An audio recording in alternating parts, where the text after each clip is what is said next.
Hey everyone, and welcome back to another Explainer. Today, we're shedding light on the invisible brains powering, well, absolutely everything in our modern world. You probably interact with dozens of these little guys before you even finish your morning coffee. If you're diving into electronics, embedded systems, robotics, or computer engineering, you're going to encounter these devices constantly. So, let's dive right in and establish the stakes here. Whether you're building a simple smart thermostat, a high-flying drone, a life-saving medical device, or a multi-million-dollar AI accelerator, you need a computing platform. And here's the crucial takeaway from the research. Choosing the wrong platform, it can completely bottleneck your entire project. It dictates your costs, your power drain, and honestly, how many frustrating sleepless nights you'll spend debugging.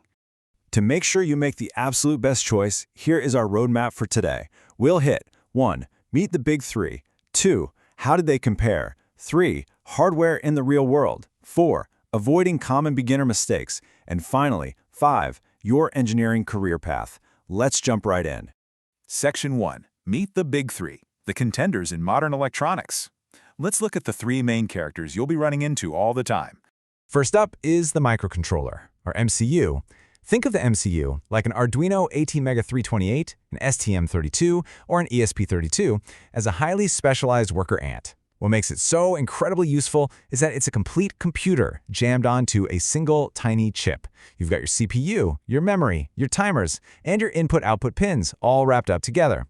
They're absolutely brilliant at monitoring and controlling basic, everyday physical systems.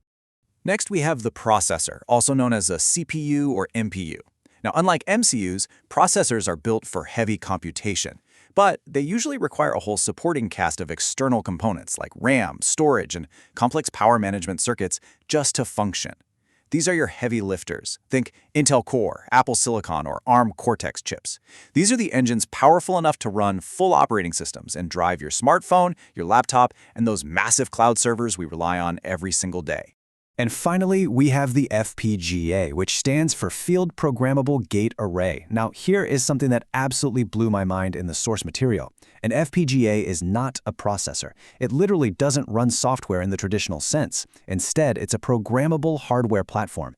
This means engineers write code to directly configure the physical hardware circuits on the fly. You are essentially building a custom chip for incredible speed and unbelievably low latency. Moving on to Section 2. How do they compare? The architectural showdown. Let's see how these fundamentally different platforms actually stack up against one another.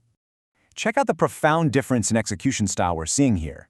A processor acts kind of like a single mathematical genius, solving complex equations incredibly fast, but still doing it one by one in sequence. An FPGA, on the other hand, it's like an entire army of mathematicians. Because you're wiring up custom digital circuits directly, an FPGA can execute hundreds or even thousands of operations simultaneously. Massive parallel power. This comparison matrix right here, this is your ultimate cheat sheet. Take a quick look at the cost and power consumption columns.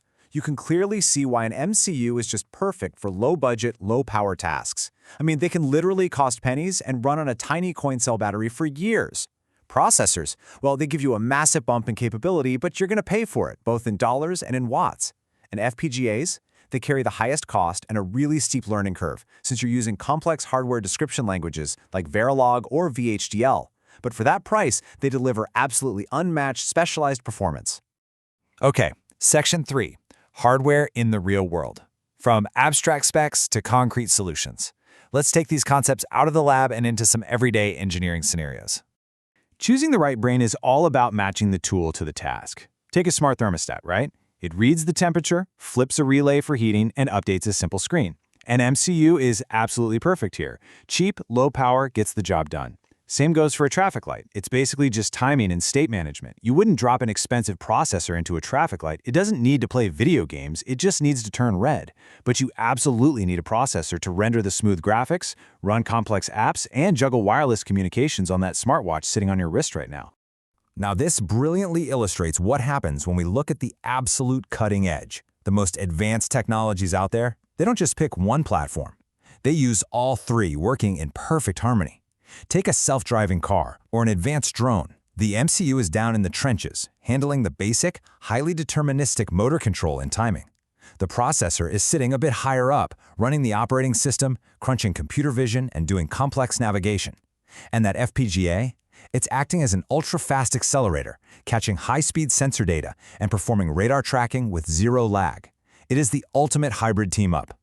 Section 4. Avoiding common beginner mistakes. Don't fall into these trapdoors.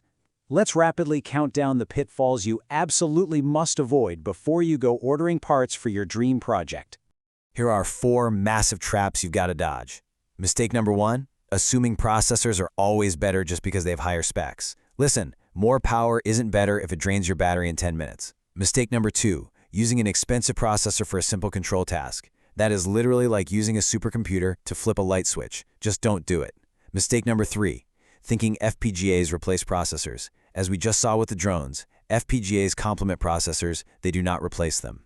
And finally, mistake number 4, ignoring development complexity. It is so essential to right-size your solution.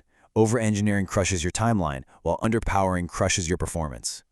Which brings us to Section 5, your engineering career path. Where do you go from here?